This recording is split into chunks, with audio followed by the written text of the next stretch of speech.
এটি কোনো সাধারণ কফি নয়, কারণ এই কফি এই জাহাজে করে এসেছে, যেটি শুধুমাত্র বাতাসের শক্তি ব্যবহার করে চলে।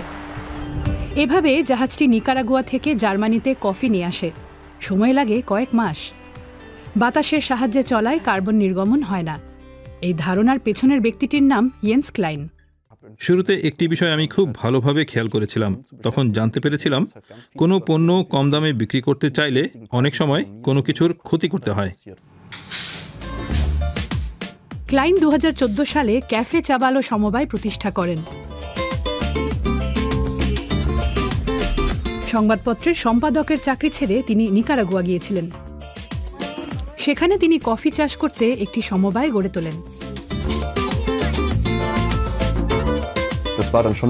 আমার ভেতর তখন সাংবাদিক সত্তা কাজ করেছিল। আমি জানতে চেয়েছিলাম শুনতে যা এত ভালো শোনাচ্ছে তা বাস্তবে কোনো প্রভাব ফেলবে কিনা। সেখানে গিয়ে সবকিছু দেখার পর আমি বিষয়টা অন্যভাবে করার চেষ্টা করতে চেয়েছিলাম। এভাবেই আমার মাথায় ক্যাফে চাবালো প্রতিষ্ঠার ধারণা আসে। ধারণাটি পরে বাস্তবে রূপ নেয়। বর্তমানে প্রায় 250টি পরিবার ক্লাইনের সমবায়ে অংশ নিচ্ছে। তারা পাউন্ড প্রতি নির্দিষ্ট মূল্য আয় করে।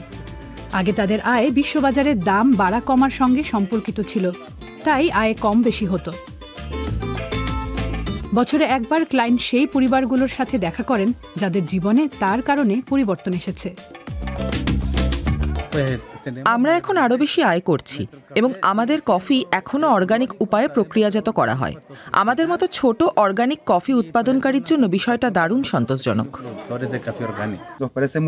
এখন আমরা ন্যায্য এবং খুব ভালো দাম পাই। এখন পর্যন্ত পাওয়া সেরা দাম এটি। বছরে একবার বসন্তকালে কফি বিন সহ অন্যান্য পণ্য জার্মানির আভেন্টুর পালতোলা জাহাজে তোলা হয়। আটলান্টিক পার হয়ে হামবুর্গ বন্দরে পৌঁছতে সময় লাগে প্রায় 4 মাস।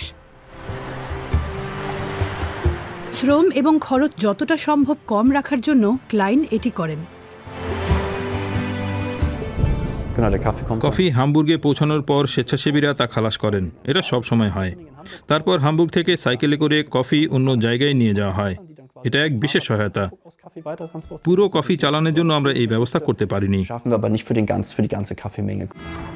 সাইকেলে করে স্থানীয় গ্রাহকদের কাছে কফি পৌঁছে দেওয়া হয়। বাবা হ্যান্ডমেড ক্যাফে মাত্র কয়েক কিলোমিটার দূরে অবস্থিত। ক্যাফের মালিক পলা নতুন কফির চালান আশা করছেন। তিনি এই ধরনের কফি বিন ব্যবহারের ওপর খুব গুরুত্ব দেন। সবার জন্য ন্যায্য হওয়াটা আমাদের কাছে খুবই গুরুত্বপূর্ণ বিষয়। আমরা আমাদের ক্রেতাদের এমন কিছু অফার করতে চাই যা সবার জন্য ন্যায্য। অর্গানিক কফির ক্ষেত্রেও সেটি প্রযোজ্য। তাছাড়া আমাদের বলতেই হবে কফির স্বাদ খুব খুব ভালো। ক্লাইনের প্রকল্প কি কফির টেকসই বাণিজ্যের জন্য সম্ভাব্য একটি সমাধান দেখায়, নাকি এটি কেবলই একটি আদর্শ? আমাদের কেউ এই স্বপ্ন দেখি না যে 70 টন ধারণ ক্ষমতার একটি পুরনো পালতোলা জাহাজ বিশ্বব্যাপী পরিবহন জগতে বিপ্লব আনতে পারবে। ধারণাটি এমন নয়। তবে আমরা প্রমাণের চেষ্টা করছি যে নিশ্চয়ই বিকল্প কোনো উপায় আছে। কফির দাম বেশি হবে, সেটি আমাদের সামঞ্জস্য করে নিতে হবে। কয়েক দশক ধরে এভাবে চলতে পারে না।